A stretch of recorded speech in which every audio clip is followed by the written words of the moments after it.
thank you for indulging me. This week will be our second week of exploring the soul trait of honor. So we'll begin, as we always do, with a short meditation. So please relax and close your eyes. And take in a deep breath through the nose and hold.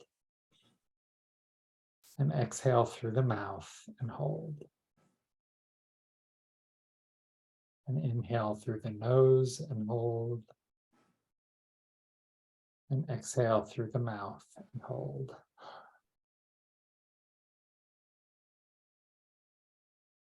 As you go at your own pace of inhaling and exhaling, if thoughts should come into your head, just observe them and let them pass, like watching a car move past on the road. Now is not the time for solving problems. Right now, all you need to do is inhale through the nose and hold, and exhale through the mouth and hold. And on your next inhale, say to yourself, Shema. And on the exhale, listen. Shema, listen. Shema, we're listening deeply, without judgment, and without offering advice. And Shema, we are listening with an open heart. Shema, listen.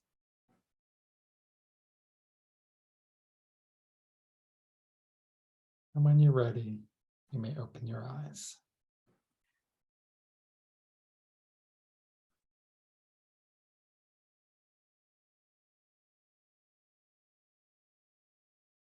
Well, friends, here we are.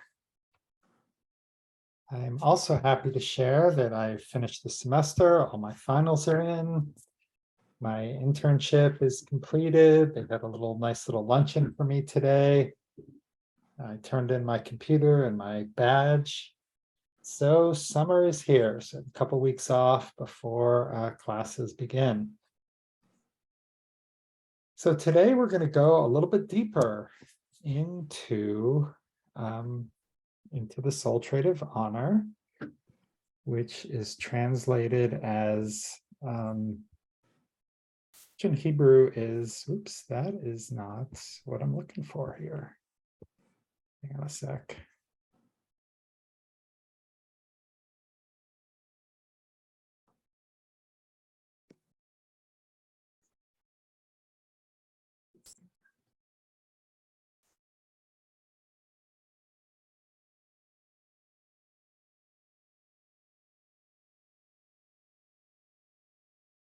Here we go. Okay. Nancy, did you have a question? Your hand is up. I did. I had to log on twice, and your share was not coming through, and now I can't see anybody. It's a black screen, and I'm not sure really what's going on. Huh. I don't know if anybody else is having that problem.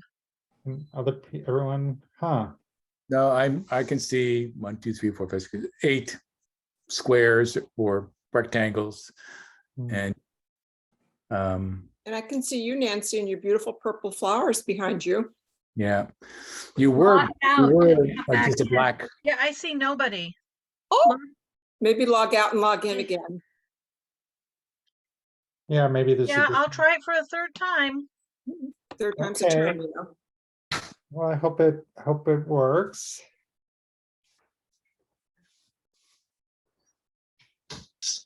Okay. Well, Nancy's logging back in. I think this time I've gotten the share to work.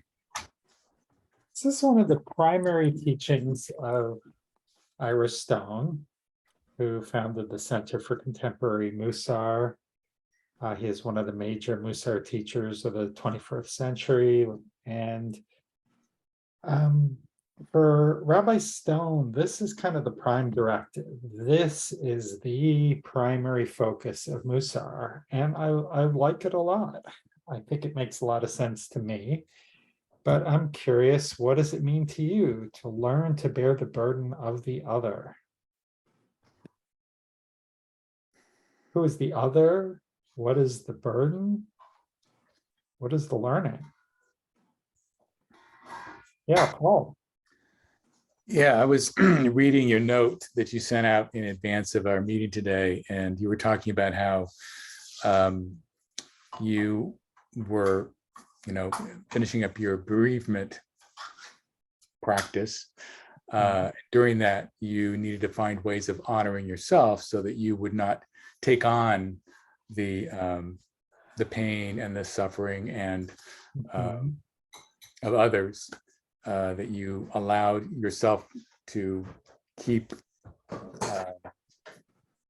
yourself to yourself in a way. I mean, you needed to protect yourself. And that reminded me of something that I've been doing some reading over the last couple of years about racism. Me as a white cisgendered male in this country, I've been very privileged. And sometimes I'm reading a book which is written about the Black experience, about Black folk, and I have to stop. I can't do it anymore because it's just so painful. And then I can come back to it, but I need to honor that, there's only so much that I can really be exposed to. Otherwise, I'm no good to myself or anybody else, and that's sort of honoring that.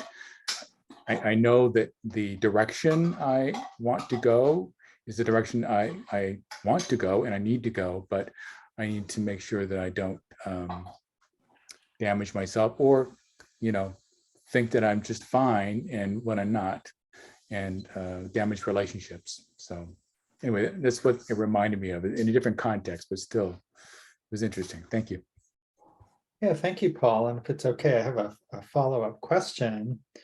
Because I think, where we started, and thank you for sharing that, and I can totally relate to what you're saying. Sometimes things are upsetting, and sometimes we need time to kind of process it. And so is the motivation for the reading to educate yourself kind of related at all to this idea of bearing the burden of the other?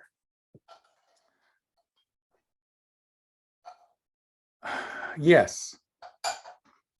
Yes, it is. And it's learning how to bear it in a way that doesn't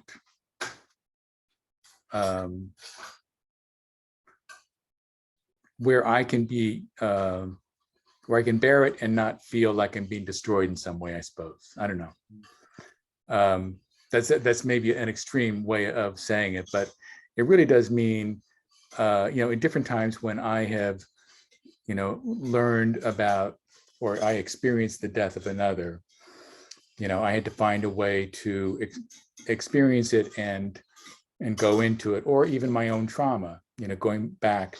And I can tell that over time, I'm able to be, it sounds weird maybe that I feel like I'm a bit more tough-skinned about it, but it's more like I accept that, yeah, there were things, terrible things that happened when I was younger, and I can accept them. I'm not feeling the trauma now. It's like the trauma was then, I understand it. I've had to re-experience some things. So it's sort of the same thing, I think, because when I read some of the literature, it really is about, okay, so if I'm going to actually be in conversation with people in my community who are Black or who have other, other aspects about them that are not appreciated or welcomed by the culture at large, oftentimes, then, I feel like I can't really, include them, because if they start talking about their experience, I will just shut down. And so part of me is I need to learn how to bear that burden of the other.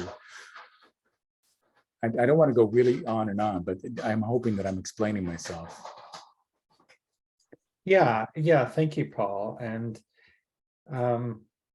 Two, there's a lot there, but two, and sort of to oversimplify a little bit, when I'm thinking about you're sort of learning to bear the burden of the other. And so other sort of people who are different from you, from a different ethnic background, or maybe they're othered in the community, they're not accepted. And learning, there's a component of, well, first I just need to learn their experience, and then I need to learn to bear the pain of hearing about that experience. And so there are a lot of components of that for you is one approach that you're taking to this. So thank you. Thank you. Other people, thoughts about learning to bear the burden of the other, how that might show up in yours. Yeah, Toby.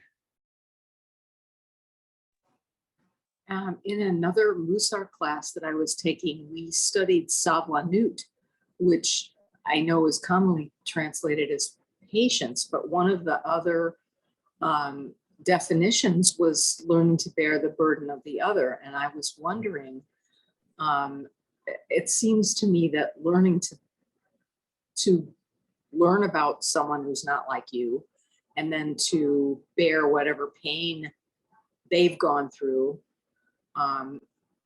that is in a way patience too. Mhm. Because you're having patience to listen to them and to learn what they have to say without, jumping in and saying, oh, that happened to me too, and then to really extend yourself in a patient manner to hear them, to listen to them. Yeah, that's a great connection, Toby. And part of patience is bearing an uncomfortable situation, sticking with the discomfort. And so they're very related. And I think one thing that honor brings in is the why. Last time we talked about everyone having a divine spark, everyone having, if saving a human life is like saving an entire universe, then that puts an infinite value on a human life. So just kind of recognizing that in people, is motivation to maybe learn something about them. Yeah. Yeah, Sarah. As a healthcare provider, professionally, I've had to do that very, very commonly on a daily basis when I work, in different clinical settings. Mhm. And, you do have to learn how to kind of keep a boundary around you so Mhm. that like a semi-permeable membrane, or not even semi-permeable, that, you have to not take it too much into your heart, so that you could be effective, or that, but that's in that kind of a setting. But, I was looking in the chapter and it was talking about, seeing the spark of light, spark of life or light in others, the bum on the street, until you don't see him as a bum. Mhm.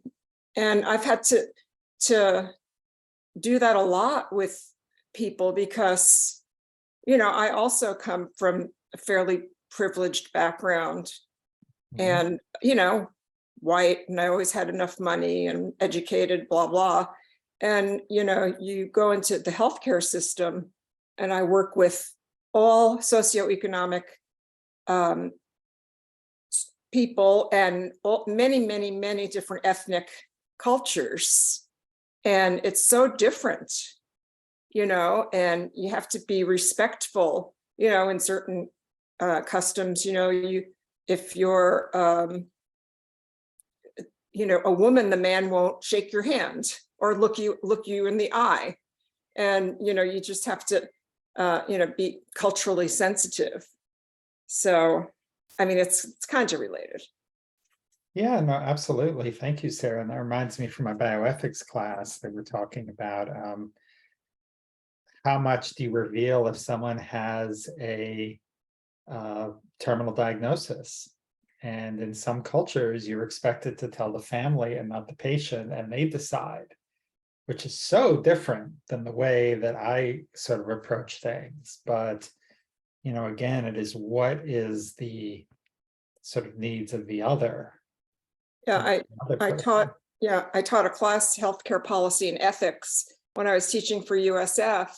And I worked with a lot of nurses that worked in the intensive care units, you know, at Stanford and all of these places where, you know, and people have like do not resuscitate, but the family will go against their wishes. And it's, you know, you see some really crazy stuff, you know, you know, there's a lot of ethical issues in healthcare. Yeah. And so, yeah, it's interesting. Thank you, Sarah. Hiya. First of all, I'm so glad that I don't have a class tonight, so I can be here. So that's really nice, and I like seeing everybody. One of the things that when I think about, you know, and you said it, Sarah, so I'm actually kind of repeating, but it's not in the setting of yours, is boundaries. I think that when you are able to handle a boundary, then you can feel for the other person much easier, that it's not you over there, but you're caring about where they're coming from, what they're doing, and you're not responsible though to fix it for them. Yeah, I have a sister who, you know, like the other day, I mean, something else happened. It's like, why can't I get a break? She goes, you know, and I said, you know, and more was, you know, oh, I'm so sorry that you're feeling that way. That is really hard to have so many things happen to you.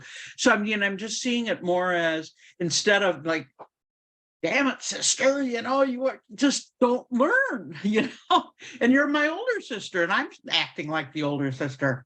But instead I've learned to just finally, you know, I'm still trying to work on myself though, how I feel, because I'm not putting it out to her anymore, but it's hard to let it go from myself.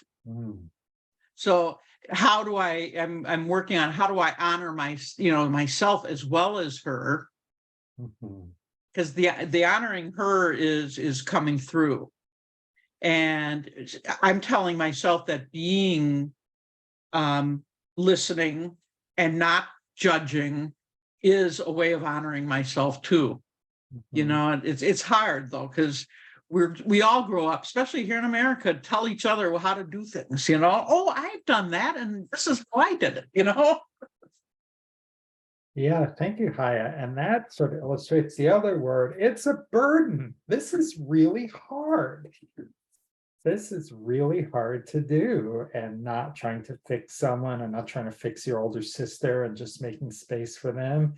But inside you're like, ah, and then, you know, it's kind of what I was writing about today. It's learning, like, where do you put your own energy? How do you find a way of discharging that energy in a kind of a self-care way that doesn't get taken out on other people or keep you up all night? And that took me, you know, 6 months to kind of figure out how to do that. Yeah, I was gonna say, and along with that is, I do have a friend that will always tell me what to do. Or, you know, well, did you do this? Did you do that? You know, like I'm just found out today I have to have back surgery. And so she's checking, did you ask this question? Did you ask that question? You know, and it's like, you know, thank you for your concern. And so it's also, how do I honor the one who is in some ways dishonoring my intelligence, my way of thinking, my ability to make my own decisions. But it's still like, thank you for asking, you know? Sarah. I just think of it, you know, to me as bearing witness, you know, not bearing the burden, but just being there. And, you know, if we can do that for people, then, you know, people want to be seen and heard, you know, and I don't need to bear the burden of the other. I mean, so I guess I don't really like that language that much. I would like to learning to bear witness to the burden of others, for me, would make it a little bit more palatable. Okay. Fair enough, yeah. Yeah, there's definitely an element of kind of bearing witness and I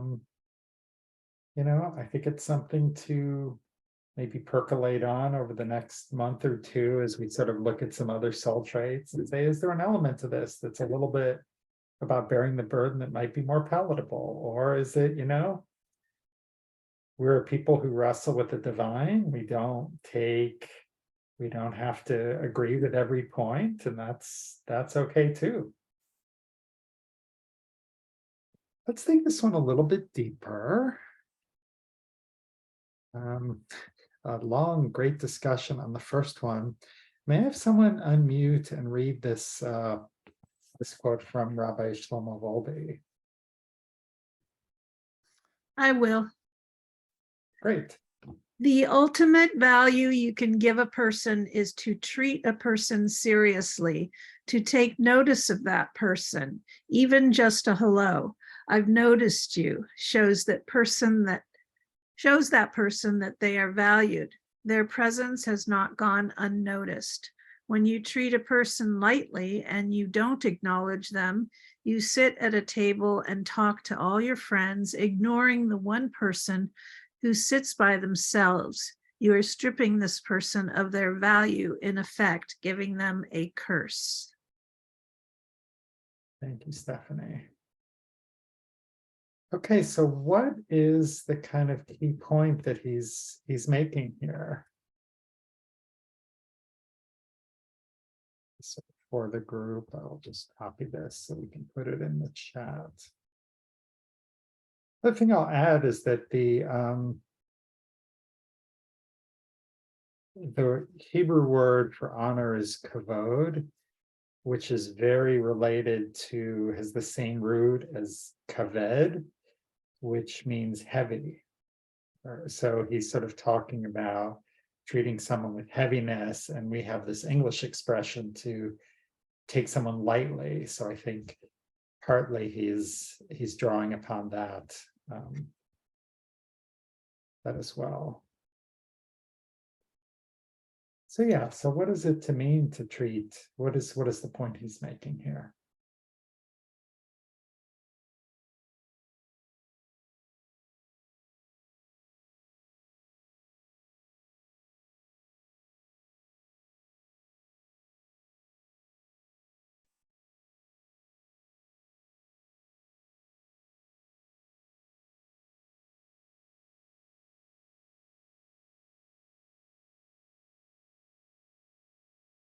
Right, so Nancy's asking a question. Okay, you're acknowledging someone and you're treating them seriously, but they're kind of a negative person. And so I guess I would say, can you say a little bit more about the question? Or do you have to bear their burden?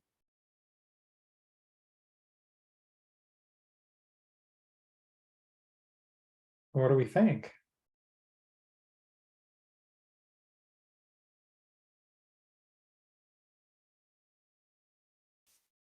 Could bearing someone else's burden, in a sense, being just bringing about an awareness of how does that feel if I were to, for example, walk into a place where people are sitting and talking to everybody, or I am sitting there and everybody else is talking to everybody else, and there's one person that's alone. How would I feel? And so in other words, kind of putting myself in their place is a certain, I guess, a way of bearing their burden.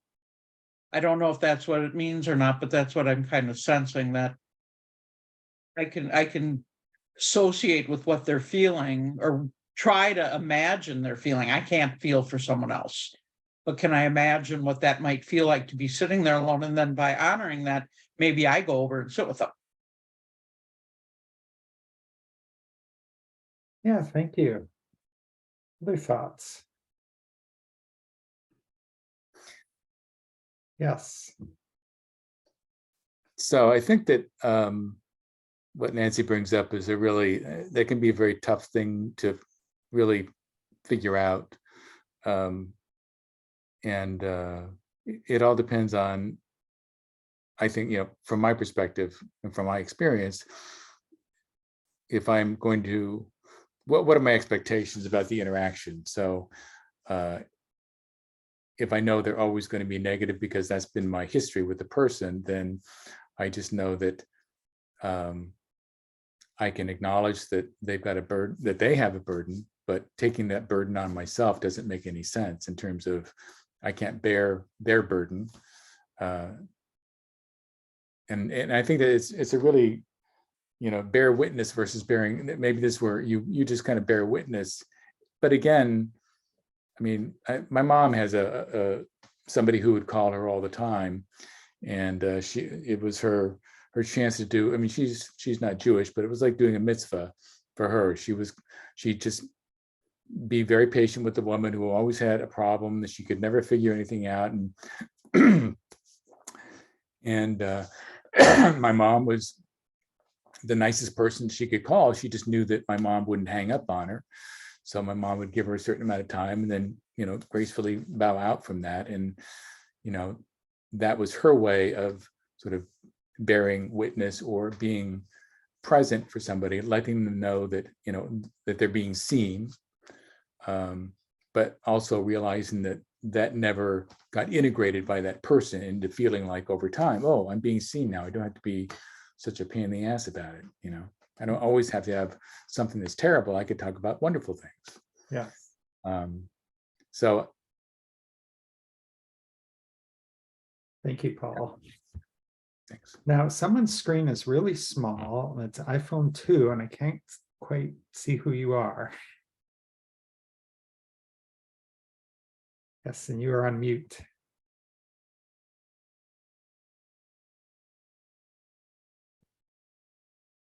Still on mute.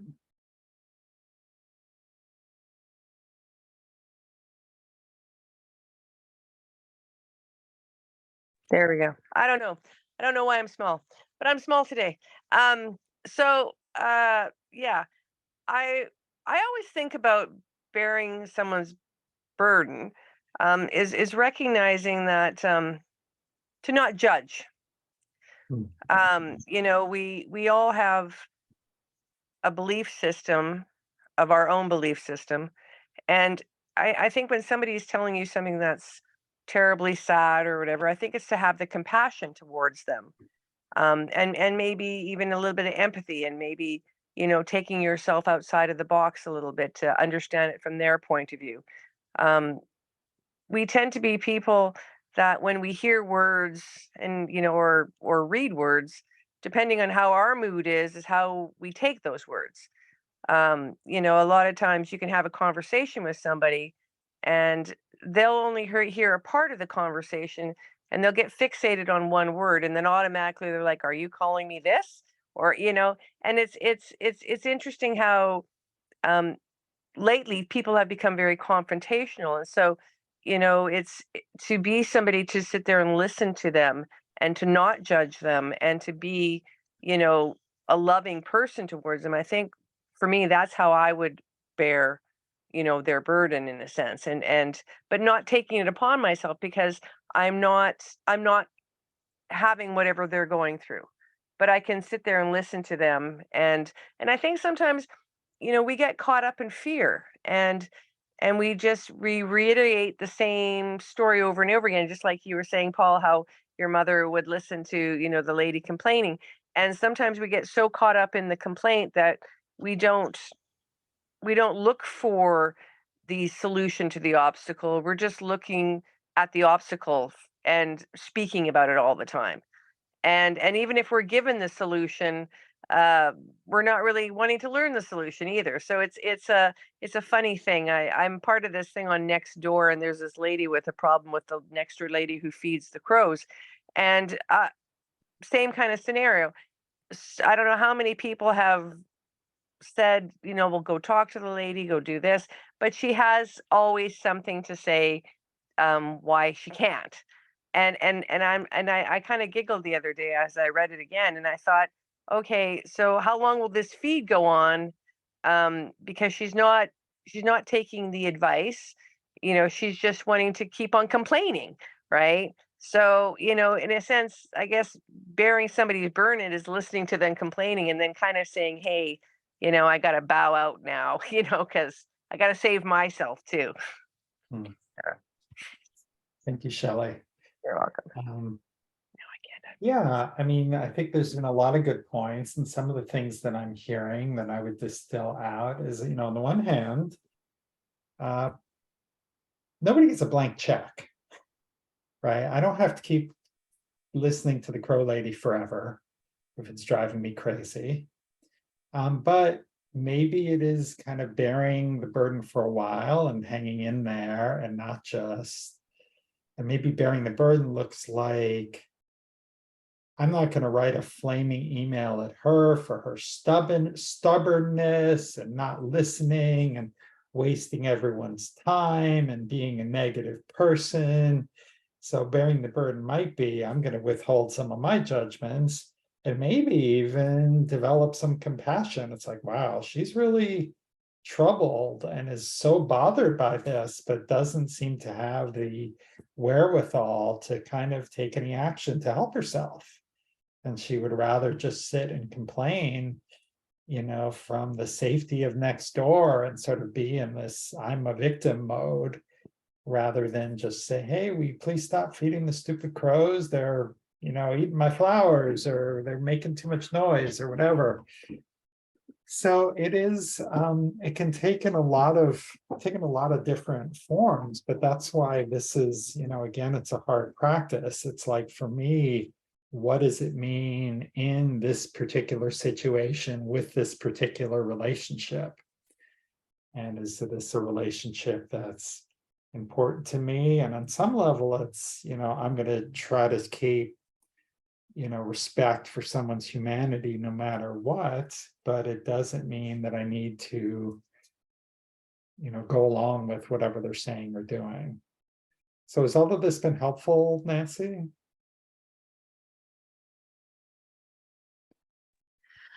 Yes, to a certain extent. It's just something that I just was kind of, thinking about when this came up. I mean, if it's somebody who's very important to you, who this person is, I've just had it. And that sounds really not compassionate. And I don't want to be that way, but it's just tearing me apart. And I think what you just said, Greg, it's like I can't take it on anymore. I just can't be privy to all these conversations and every day feel angry at this person and that they're bringing me down and they're so stubborn and won't do anything to help themselves, but they need help. And I can't be, the responsibility can't lay on me, which Yeah. this person tells me. And so, to really bring honor into this situation is really difficult, but I appreciate hearing from everybody. Yeah, and that's a really hard one. And, sometimes the message is I can hear how much pain you're in, but I don't think I'm able to provide you what you need because you keep coming back to me still in pain after we talk. And so I don't think it's serving me and I don't think it's serving you. And I think you need to find some other way to kind of get help here because I don't want you to be in pain and you don't want to be in pain. And we're kind of stuck here. So that may or may not be helpful, but it is in a way, but unfortunately, I'm basically this person's durable power of attorney and this person's emergency contact. And I just can't take it on anymore. They don't live close to me. And so I can't drop my life. Yeah. Every time there's a problem. And that's what everybody expects me to do for this person. It's a hard one. It was a really hard one. Well, we're all sending you comfort and support, Nancy, that you can kind of find the strength and the wisdom to kind of figure out how to deal with this. Yeah, Sarah. So I have a less serious situation, and that is I'm a member of this task force where I live, and it's taken a very, very long time for the chairperson to call a meeting. And finally, she last Sunday sent an email that tonight at 7 is this first task force meeting, and that she would be sending the agenda on Monday. And she did not send the agenda. And I've had to and she's the vice president of the association here where I live. And I mean, I've thought about sending an email to, replying to all of the committee members and saying, is there an agenda? And then I thought, no, I better not. Nobody else is doing that. And then I thought, can I send her a separate email? Chris, is there an agenda? And I haven't done that either. But the problem is that I have performed my task related to this committee. It's this lake and pond committee where I live. And if she expects me to give a report tonight, it would be nice to know, because I don't have anything prepared. I mean, not that it's going to be a big, dissertation or anything, but, I mean, this is the first meeting, and I don't even know what her agenda is. Yeah. So I kind of don't, so it's like I want to honor her as the chairperson and be respectful of her as a person, but yet it pisses me off. I mean, I find I'm kind of annoyed about it. And not to mention that it's Memorial Day weekend. What kind of a, I mean, one of the people is, left this morning for the weekend, and I, considered going away for the weekend as well. So I don't know if anybody has any ideas. I do. Have you checked with any of the other people to see if they got an agenda? Okay, No. so that's actually good that you haven't, because one of my things would just simply be, I know this meeting is coming up, and I don't know if something happened to my email or whatever.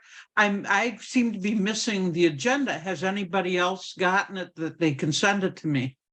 Yeah, it's, just sort of this political barf that somehow I got involved because I was interested in the ecosystem of the lake that I live on. And there's, some people that think you should feed the ducks, and some people think that you shouldn't. And it's just all this stuff that I never imagined, and I just, want the lake to be clean and stuff like that. So I mean, I've been sort of tiptoeing around it because I've only lived here for a year, and there's many, many long-term residents, and they're, I mean, I've heard so much history,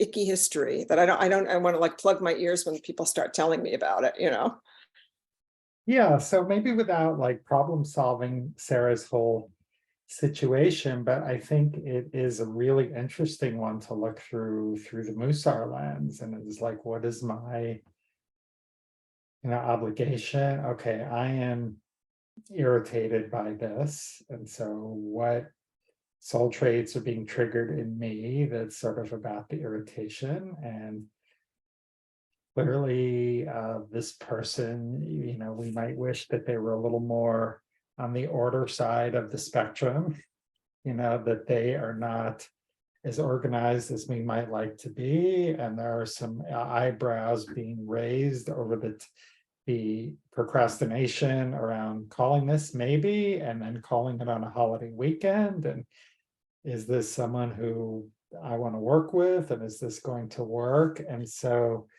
there's a lot of ways to sort of okay, I guess on one level, I can try to bear the burden of this person's disorganization and see if this is going to work. And I would like to meet some people. I'd like to have a clean water, but not a good start, it sounds like. And not something that's working for you as it's been organized so far. And that's sort of your own truth to approach this as, wow, this is not working for me. And then see what happens, and you can make some decisions. Karen. This relates to bearing the burden, and it might be a tangent, so just bear with me. If it doesn't work, tell me. So many years ago, the rabbi shared a story with me about a butterfly in a cocoon. If you cut the cocoon and the butterfly comes out, it may not live for long because it doesn't have a chance to exercise its wings. But if the butterfly breaks through the cocoon on its own, it's exercising its wings and has a better chance at survival. And so bearing the burden of the other, for me, is like, how can I help? But I don't want to feel like I need to take on all of this because that doesn't help you. Mm. And relating it to my life in a meeting with someone, sometimes I go back to, well, if you're disorganized, that doesn't make an emergency, or something else on my part, a situation on my part, where I have to stop what I'm doing right away to try and fix all of this for you. I will help as I can, but you may have to struggle a little bit with this, but that also is going to provide growth for you. So I don't really know if that take fits in or is helpful with other people, but it is something that I thought about with bearing the burden, that it may not be for us to bear an entire burden, but to see how we can help. But if we take the entire burden away, we don't allow other people the chance to grow from their challenges.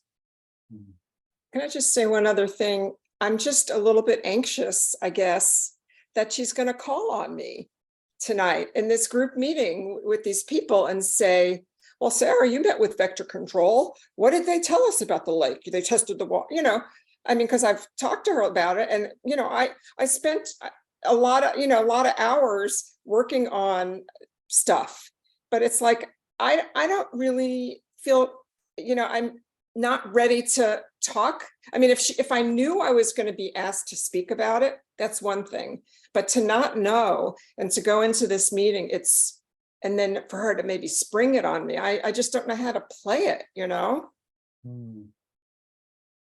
Yeah, Anyway. and that's like, it's good to kind of recognize the sort of fear and the uncertainty and, the worry. And like, one soul trait that I call on sometimes in those cases is trust. Mm. Is just trust that, my camel is tied as it is appropriate to be tied, given what I was told. Mm. And I'm just going to trust myself that I'm going to be able to handle it. Oh gosh, I didn't realize we were going to talk about this tonight, because I would have had time to prepare something.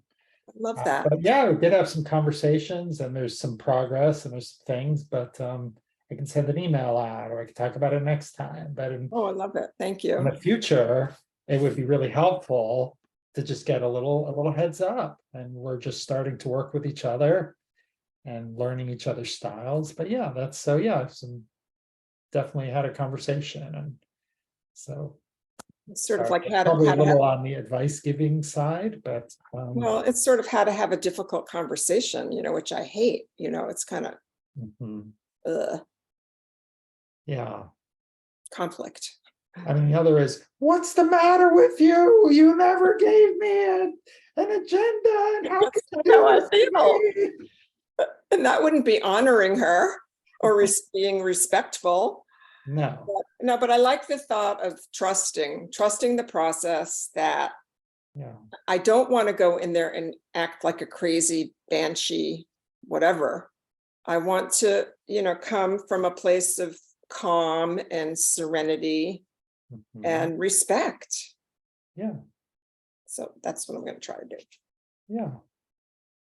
Yeah. Paul and then Toby. Yeah, so I just, having these different conversations, I just thought a lot about, for me, the serenity prayer is something about really is a way for me to remember what I have control over, what I don't. And the things that I have control over are how I can respond to a situation. And if that means that somebody calls on me and I know for a fact that there was no expectation for me to be called upon, I can simply respond, that, well, I wasn't really prepared. I didn't realize that was going to happen. But, it's sort of honoring that I'm taking care of what I know that I need to do. And I think it's just it's sort of finding out how,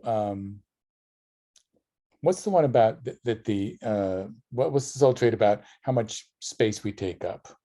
That's humility. Humility, right? It's no more than So my sometimes- voice, no less than my space, which, sorry, I'll just pause you for a second. Yeah, no. That's kind of the converse of honor, because they're both about relationality with other people. But humility is kind of looking at myself first, and honor is looking at the other person first. Right. Right. So I think that for me, that is a way to balance those out. Because my upbringing, I tended to be very trying to take care of the other all the time. That was kind of my, so for me, the humility piece and the serenity prayer piece is focusing on, well, what is what do I have control over? What can I actually do things about?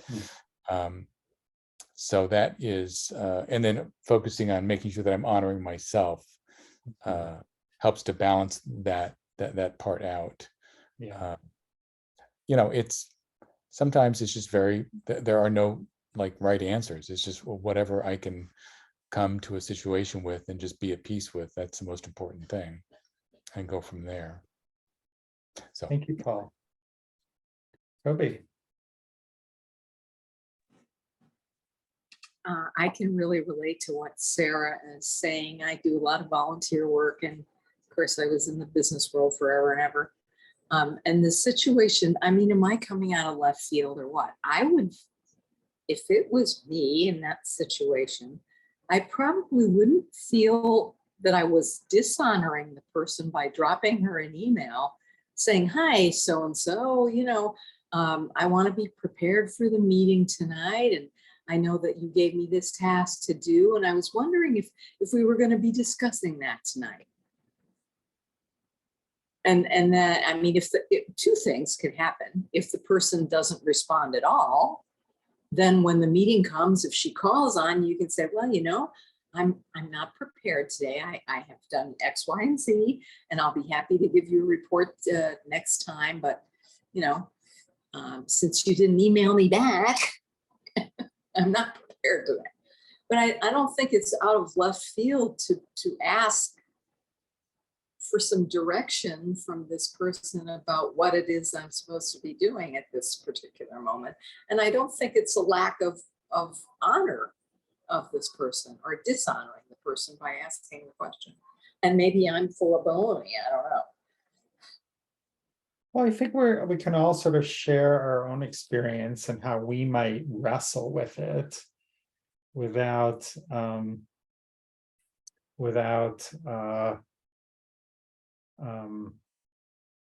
kind of, in the spirit of this is a way to wrestle with it, as opposed to this is how you should handle it. And I see it, I think that's how everyone is offering it. And I see you're nodding, Sarah, as kind of how you're taking it. I mean, one way that I would handle situations like this when I was in the corporate world, or if I didn't know and there was no agenda, is sometimes I would spend hours and hours preparing something.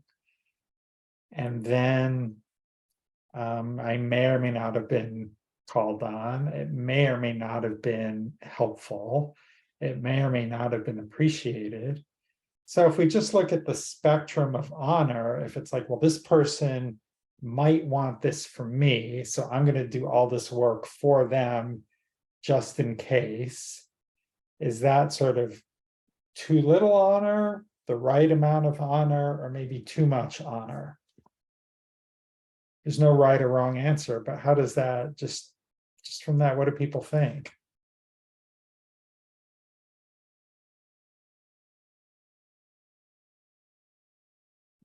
Well, I think that this person is not honoring me. If she would call on me and not have given me a heads up, it just seems kind of not honorable. But I wrote the serenity prayer down.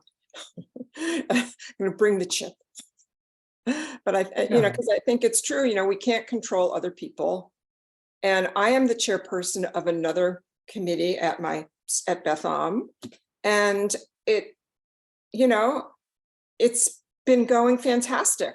I mean, I'm used to doing what I'm supposed to do. That's just sort of how I am. Yeah. but not everybody functions like that.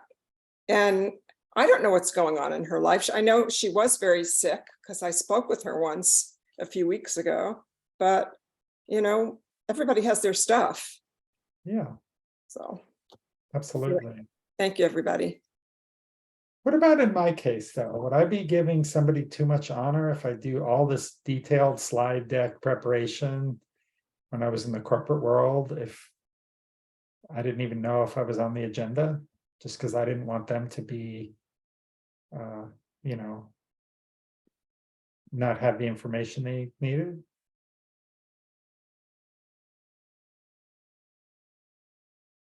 Yeah, Shelley. You're unmute again. We'll play the, can Shelley get the phone unmuted? There we Okay. go. Okay. I don't know why. It's a new phone. It's acting weird. I think actually by you preparing yourself, that's preparing for you, being possibly called upon. You're actually giving yourself honor because maybe you did that out of fear too. We do a lot of things out of ridiculous reasons. But to have the information to give to somebody, that's a great thing. And when I think of Sarah's situation, my first reaction, if I was to be called upon, I'd go, well, hey, I'm not prepared.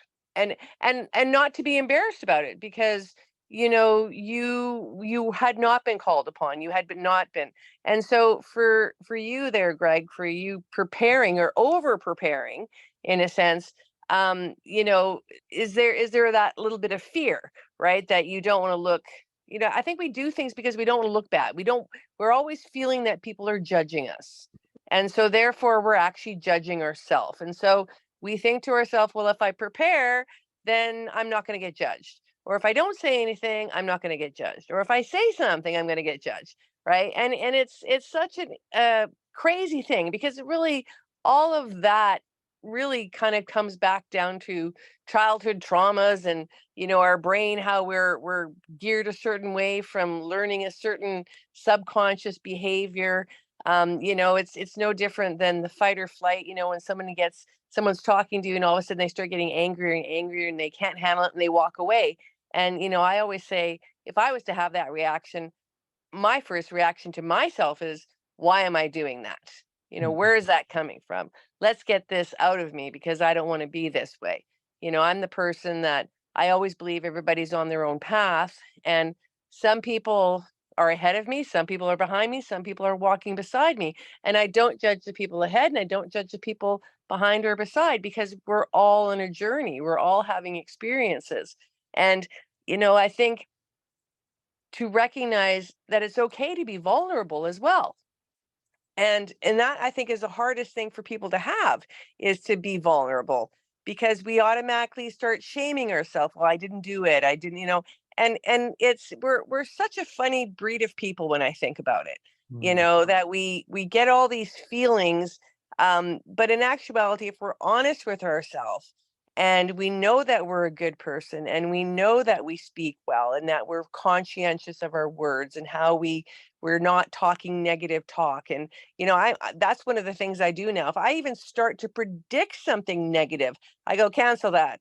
I don't know what the future is going to be, so I'm not going to give it energy, because right now I'm living where I am. And so I'm happy right now, and I'm going to maintain happiness. And yeah, okay, the cat drove, somebody killed a cat right in front of me. That's terrible, right? But I couldn't stop that either, right? So what I'm just trying to say is that we really have to be so aware of how we speak and how we react, and listening, to others. And if we misunderstand what somebody says, instead of taking it internally, to actually say, hey, I'm not sure what you just said, or I'm not sure what that just meant.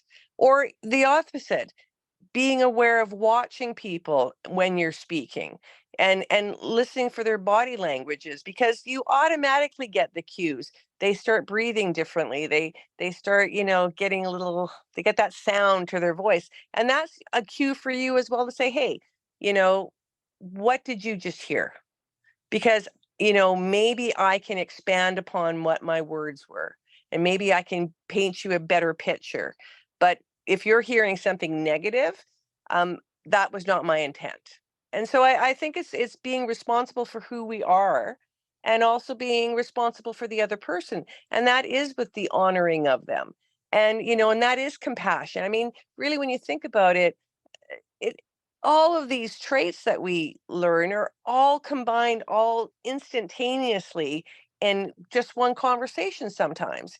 And so it's so very important to be mindful about how we do react and how we do speak. And yeah, so that was my little blurb. That's all I can say at this point.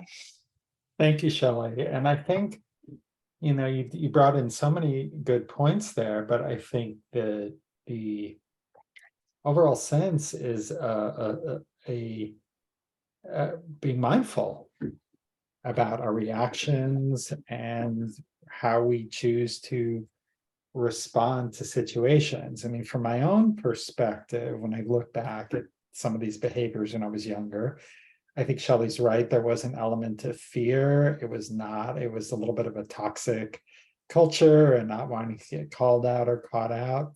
But at the same time, I think I was giving too much honor to like these other people, and I was perpetuating kind of a bad situation and making it worse. And, you know, I think in hindsight, it could have been like, oh, I didn't know you were going to want that today. I'll get back to you by the end of the day with an answer. And I could have done 20 minutes of work instead of 2 hours of work, trying to anticipate all these different things. So I think I was sort of giving them too much honor, and not sort of holding my own space to kind of talk about the converse, the humility piece that Paul sort of touched on. Obviously, we did not get to our breakout groups tonight. I know that's one of our favorites, so I'm sorry. I think we just kind of had a good roll going here. So I made an audible and decided not to go there today.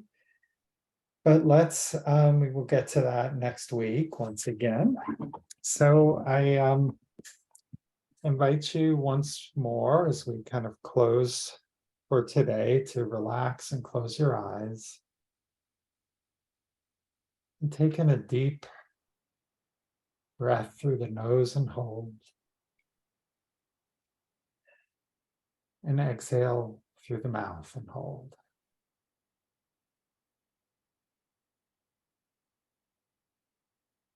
And I invite you to picture a tree by a river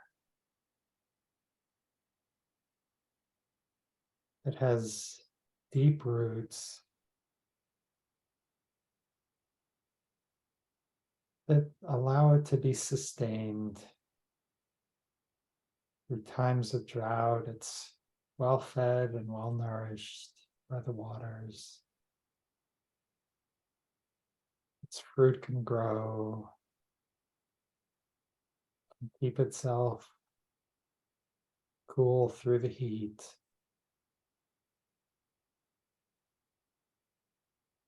And allow yourself to kind of embody this sense of groundedness.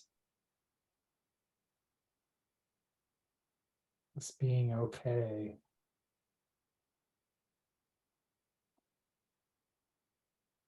Being able to respond to these situations from a place of groundedness. Right size the interactions. A strong wind comes along. The deep roots allow the tree to sway, but not get knocked over.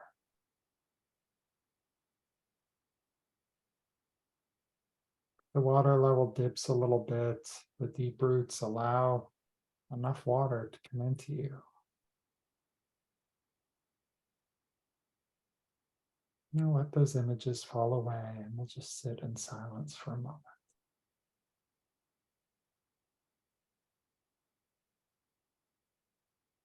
When you're ready, you may open your eyes.